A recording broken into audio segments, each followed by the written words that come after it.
It's a beautiful Saturday morning in sunny South Florida. May 26th, 1990. A loving mom is at home making breakfast for her 22-year-old son and his friends after a sleepover. The doorbell rings. She peeks through the glass and sees a clown. Full makeup, bright orange wig, red nose, white gloves, holding a bouquet of carnations and 2 shiny balloons. One silver saying, "You're the greatest," the other a colorful foil. She smiles, opens the door, and says, "Oh, how nice." Then, bang, a single gunshot to the face.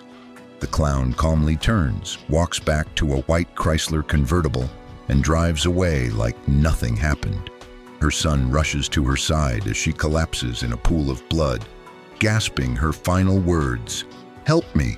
It hurts so bad." This isn't the plot of a horror movie. This is the real-life murder of 40-year-old Marlene Warren, committed by a killer dressed as a clown.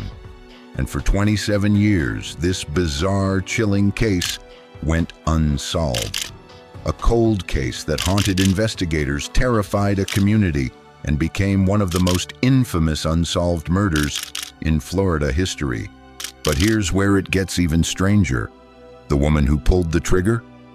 She ended up marrying Marlene's widowed husband and living happily ever after, until DNA finally caught up with her. Tonight, we're diving deep into the twisted love triangle, the botched early investigation, the shocking arrest after decades, and the controversial ending that left Marlene's family devastated all over again.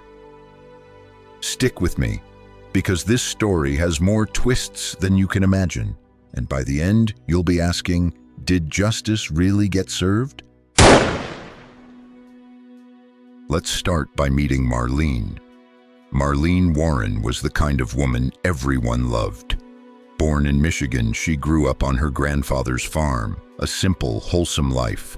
She was a devoted mom to her 2 sons, especially her eldest, Joe Aarons, who was 22 at the time and living at home. Friends described her as warm, kind, with a beautiful soul. She had a quirky side too. She absolutely loved clowns, painted them, collected clown memorabilia. Her home was filled with clown art. Ironically, tragically, clowns were her thing. In 1972, Marlene and Mike Warren were married. Joe Aarons was 3 years when his mother married Mike Warren. "That was the only father I knew," said Aarons. In the late 1980s, the Warrens moved into a home in the Aero Club in Wellington, Florida, a community where every house has access to a private runway. Mike and Marlene Warren owned several businesses together, including Bargain Motors, a used car and rental business that was in Marlene's name. The couple also owned a group of rental properties in West Palm Beach, an airplane and racehorses. Aarons recalls that his mother thought Mike Warren was having an affair, telling him, "If anything happens to me, your father did it." But behind closed doors, cracks were showing. Rumors swirled that Michael was having an affair with one of his employees at the car lot. Her name, Sheila Keen, 27 years old, recently separated, working as a repossession agent for Michael's business. Witnesses said Sheila was obsessed with Michael. Neighbors saw them together constantly. One neighbor even thought they were married because they acted like a couple. But Michael and Sheila denied everything. Just friends, they said. Marlene, though, she suspected something. Relatives later said she was considering leaving Michael. She even told her mother once, "If anything happens to me, Mike did it." Chilling words. In hindsight, now fast forward to that fateful morning. It's around 10:45 a.m. Marlene's son, Joe, and his friends are hanging out in the kitchen after breakfast. They hear a car pull up, a white Chrysler LeBaron convertible. Joe glances out, sees the clown approaching the door. Marlene opens it. "Oh, how nice." The clown hands over the flowers and balloons, then pulls out a .38 revolver and shoots her point blank in the face. Joe hears the gunshot, runs to the door, sees his mom on the ground, blood everywhere. The clown is already walking calmly back to the car. Joe screams, tries to chase the LeBaron in his mom's car, but loses it in traffic. Paramedics rush Marlene to the hospital. She's on life support for 2 days, fighting.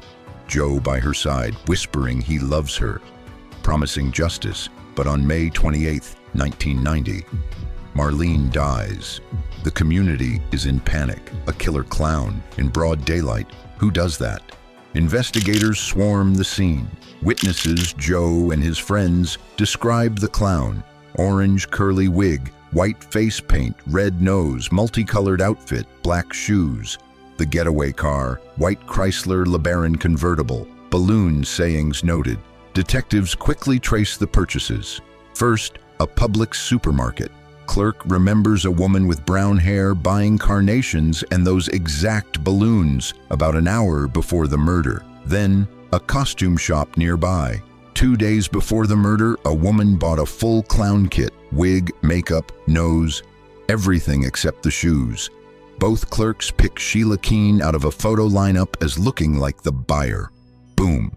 Suspicion falls on Sheila immediately, and the car, 4 days later, found abandoned. Orange fibers inside matching a clown wig and hairs. The car was linked to Michael's dealership, reported stolen a month earlier. Sheila's alibi, she said she was out repossessing cars that morning, but no solid proof. Michael? He was at the racetrack with friends. Solid alibi for the shooting time. Both deny the affair, deny everything. Circumstantial pile-up, motive, wanting Marlene out of the way. Opportunity, purchases matching Sheila's description, car link, but no arrest. Not enough hard evidence in 1990.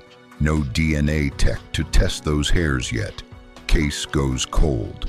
Meanwhile, Michael's dealership gets raided for fraud, odometer tampering, racketeering. He's convicted, serves a few years in prison. Sheila disappears from Florida. Years pass, decades.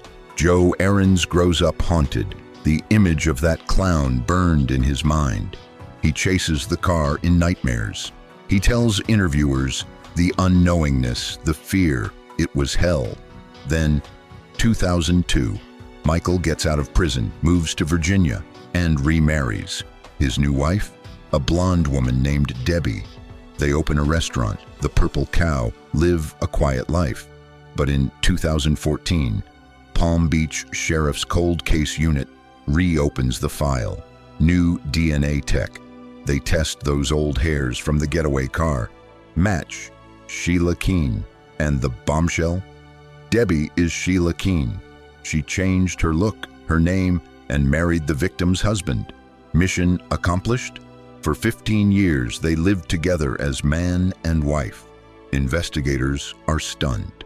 2017, arrest warrant. Sheila Keen-Warren, now her married name, arrested in Virginia, charged with first-degree murder. Michael, never charged, denies everything. Trial delayed for years, COVID, health issues, evidence fights. Defense argues weak case, lost evidence, alternate suspects. But just weeks before trial in 2023, plea deal. Sheila pleads guilty to second-degree murder, sentenced to 12 years, but with time served, 6 years pre-trial, and good behavior credits under 1990 laws.